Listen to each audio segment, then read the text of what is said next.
అందరికీ నమస్తే అండి. మంత్రివర్గ ప్రక్షాళన ఉందా లేదా? ఇది చాలామందిలో వస్తున్న అనుమానం. ఎందుకంటే నాగబాబు గారికి ఎమ్మెల్సీ ఇచ్చి మంత్రి పదవి ఇస్తారు అని 3 నెలల కిందట లీక్ అయింది. ఆల్మోస్ట్ అన్ని పత్రికల్లో, అన్ని మెయిన్ స్ట్రీమ్ మీడియాలో అండ్ సోషల్ మీడియాలో కూడా వచ్చేసింది.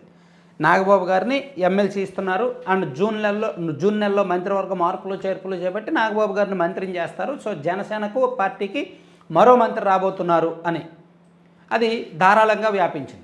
మరి ఆల్రెడీ జూన్ నెల వచ్చింది. కూటమి ప్రభుత్వం అధికారం చేపట్టి 1 ఇయర్ కావస్తోంది. జూన్ 12వ తేదీ కల్లా మంత్రివర్గం వచ్చి 1 ఇయర్ అవుతున్నట్టు. సో మరి ఇంకా ఎప్పుడు నాగబాబు గారికి అసలు మంత్రివర్గంలో అవకాశం ఉందా లేదా అనే అనుమానం చాలామందిలో ఉంది. సో దీనికి నాకున్న అంతర్గత సమాచారం ప్రకారం నేను కొంతమందితో మాట్లాడగా నాకు తెలిసిన విషయాన్ని నేను చెప్తున్నాను. మేబీ ఇది గాసిప్ అవ్వచ్చు, నిజం అవ్వచ్చు. నాకు తెలిసినంతవరకు 90% వాస్తవం అవ్వచ్చు. నాగబాబు గారిని మంత్రివర్గంలోకి తీసుకుంటారు. అలా తీసుకోవడానికంటే ముందు అసలు చంద్రబాబు నాయుడు గారు ఉన్న మంత్రులను ఎంతవరకు మార్చాలనేది ఆలోచిస్తున్నారు. ఉన్న మంత్రుల్లో ఒక 5-6 పెర్ఫార్మెన్స్ అస్సలు బాగా నెగిటివ్గా ఉంది. వాళ్ళ శాఖలను వాళ్ళు డీల్ చేయలేకపోతున్నారు, జిల్లాల్లో కూడా వాళ్ళు లీడ్ చేయలేకపోతున్నారు. శాఖలను డీల్ చేయాలి, జిల్లాలను లీడ్ చేయాలి. ఈ రెండు చేస్తేనే మంత్రులుగా వాళ్ళ సమర్థులు. ప్రభుత్వానికి ఇబ్బంది ఉండదు, వాళ్ళకే ఇబ్బంది ఉండదు. వాళ్ళు ఎంత చేద్దామన్నా ఐఏఎస్ల నుంచి, బ్యూరోక్రసీ నుంచి వాళ్ళకి సహకారం లేదు అనేది ఒక వాస్తవం, ఒక అంతర్గత వాస్తవం. కానీ అది బయటికి చెప్పలేరు, మింగలేరు, కక్కలేరు. అది అలా జరుగుతోంది. సో ఒక 5-6 తప్పిద్దాము అని చెప్పి చంద్రబాబు గారికి, లోకేష్ గారికి ఉంది. కొంతమంది కొత్త మంత్రులు మరీ చీప్గా బిహేవ్ చేస్తున్నారు, చిల్లర ఆరోపణలు వస్తున్నాయి అనేది కొంత ఉందన్నమాట. అయితే ఒక్క 1 ఇయర్లోనే మంత్రుల్ని మార్చేస్తే మళ్ళీ కొత్తగా వచ్చే వాళ్ళు కూడా అలాగే చేస్తే ఏంటి పరిస్థితి? ఎంతమంది నుండి మారుస్తారు? సో మార్చడం వల్ల వచ్చే వ్యతిరేకత, ఆ ఇబ్బంది, వాళ్ళు ఇన్సల్ట్గా ఫీల్ అవ్వడం, ఆ కమ్యూనిటీలో ఇబ్బంది రావడం, కమ్యూనిటీ పరంగా లెక్కలు ఇంబ్యాలెన్స్ అవ్వడం, ఇదంతా ఎందుకు? ఉన్న వాళ్ళనే కొనసాగిద్దాం, కాస్త హెచ్చరించి, మందలించి, కౌన్సిలింగ్ ఇచ్చి కొనసాగిద్దాం అనే ధోరణిలోకి చంద్రబాబు గారు వెళ్ళిపోయి ఈ మధ్య మంత్రులతో ఎక్కువగా లంచ్ భేటీలో అవుతున్నారు. లంచ్కి తన దగ్గరకు పిలిపించుకొని ఒక అరగంట 40 నిమిషాలు వాళ్ళకి కౌన్సిలింగ్ ఇస్తున్నారనమాట మంత్రివర్గంలో కొంతమందిని అప్పుడప్పుడు. సో మంత్రివర్గ ప్రక్షాళన జరుగుద్దో లేదో చెప్పలేం. అయితే నాగబాబు గారిని మాత్రం మంత్రివర్గంలోకి తీసుకుంటారు. అలా తీసుకోవడానికంటే ముందు ఇప్పుడు ఆల్రెడీ జనసేన పార్టీకి 3 మంత్రులు ఉన్నారు. 3లో 2 కాపు కమ్యూనిటీ, ఒకటేమో కమ్మ కమ్యూనిటీ. ఇప్పుడు 4వ మంత్రిగా నాగబాబు గారు వస్తే ఆయన కూడా కాపు కమ్యూనిటీ అవుతారు. సో 3 కాపు కమ్యూనిటీ, 1 కమ్మ కమ్యూనిటీ అవుతుంది. 3 కాపుల్లో ఒకే కుటుంబానికి చెందిన వాళ్ళు 2 అన్నదమ్ములు అవుతారు. అది ఖచ్చితంగా జనసేన పార్టీకి కొంత ఇబ్బందికరమే. ఆ విషయం పవన్ కళ్యాణ్ గారికి కూడా తెలుసు. సామాజిక వర్గాల ఇంబ్యాలెన్స్ అవుద్ది. అది పార్టీకి ఇప్పుడు కాకపోయినా భవిష్యత్తులో అయినా సరే కొంత నష్టం జరగవచ్చు. ఎందుకంటే ఒకే కమ్యూనిటీకి ఓన్ చేసుకోవడానికి ఆ పార్టీకి, ఆ కమ్యూనిటీకి మంచిదే. సర్లే, మా కమ్యూనిటీకి మంచి నాయకుడు వచ్చాడు, మంచి పార్టీ వచ్చింది, మంచి అవకాశాలు వచ్చాయని అనుకోవచ్చు కానీ ఇతర వర్గాల్లో అది కాస్త నెగిటివ్ ఇంపాక్ట్ చూపిస్తుంది. వైఎస్ఆర్ కాంగ్రెస్ పార్టీ వాళ్ళ పొలిటికల్ మార్కెటింగ్ వేరేలాగా ఉంటుంది. సో అందుకే పవన్ కళ్యాణ్ గారు ఇదంతా ఆలోచించే ఒక మంత్రిని పక్కన పెట్టబోతున్నారు. నాకు తెలిసిన అంశం ప్రకారం ఆల్రెడీ ఆ మంత్రి గారికి సమాచారం ఇచ్చారు.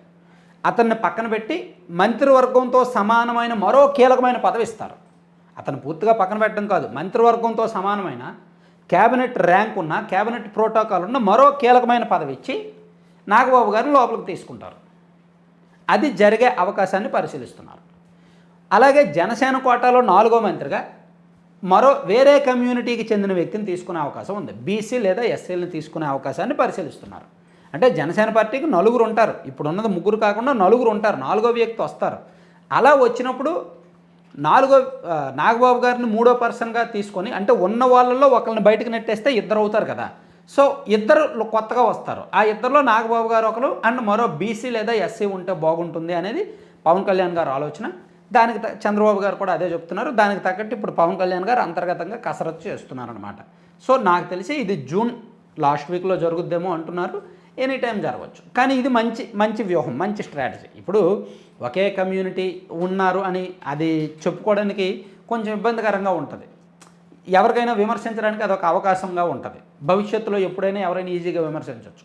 అలా కాకుండా ఈ మార్పులు చేర్పుల్లో భాగంగా బ్యాలెన్స్ చేసుకుంటే, కమ్యూనల్ బ్యాలెన్స్ చేసుకుంటే పార్టీకి భవిష్యత్తులో ఎవరికి సమాధానం చెప్పుకోవాల్సిన అవసరం ఉండదు. అదంతా పవన్ కళ్యాణ్ గారు ఆలోచించే మార్పులు చేస్తారు, టైం పడుతుంది అనమాట. సో మీరు పక్కన చూస్తున్నారు కదా, అంటే కంటెంట్ పక్కన పెడితే పక్కన లడ్డూపల్లి యాడ్ చూస్తున్నారు కదా. సో లడ్డూ పల్లెం అనేది ఒక ప్యూర్లీ ఆర్గానిక్ వేలో తయారు చేస్తున్న హెల్దీ ఇంగ్రీడియంట్స్ అనమాట. హెల్దీ ఇంగ్రీడియంట్స్తో తయారు చేస్తున్న స్వీట్ అండ్ హాట్ స్నాక్స్. అంటే లడ్డూలు ఒక 18 రకాల లడ్డూలు ఉంటాయి. మీరు లడ్డూపల్లెం.com అనే ఒక వెబ్సైట్ ఓపెన్ చేస్తే అందులో ఉన్న ఐటమ్స్ అన్నీ మీకు కనిపిస్తాయి. లడ్డూలు ప్లస్ హాట్ స్నాక్స్ కూడా, రాగి, జొన్న, సజ్జ, కొర్ర వీటితో చేసిన మురుగులు, జంతికలు అండ్ పూసలు, ఇవన్నీ హాట్ స్నాక్స్ పిల్లలకి. దీంతోపాటు కొన్ని మిల్లెట్స్ ప్రోటీన్ పౌడర్స్ అంటే పిల్లలకి పాలల్లో వేసి కలపడానికి ఇస్తున్నారు. అవి కూడా బాగున్నాయి. ఇప్పుడు wheat sprouts powder and some proteins powder అని, అలాగే మల్టీ విటమిన్ పౌడర్ అని ఏదో సంథింగ్ ఉన్నాయి. సో వీలైతే ఒకసారి ఆ వెబ్సైట్ విజిట్ చేయండి. మీకు నచ్చింది ఆర్డర్ చేయండి. నచ్చితే మళ్ళీ రిపీట్ ఆర్డర్స్ ఇవ్వండి. లేకపోతే వాళ్ళకి ఫీడ్బ్యాక్ ఇవ్వండి, మార్చుకుంటారు.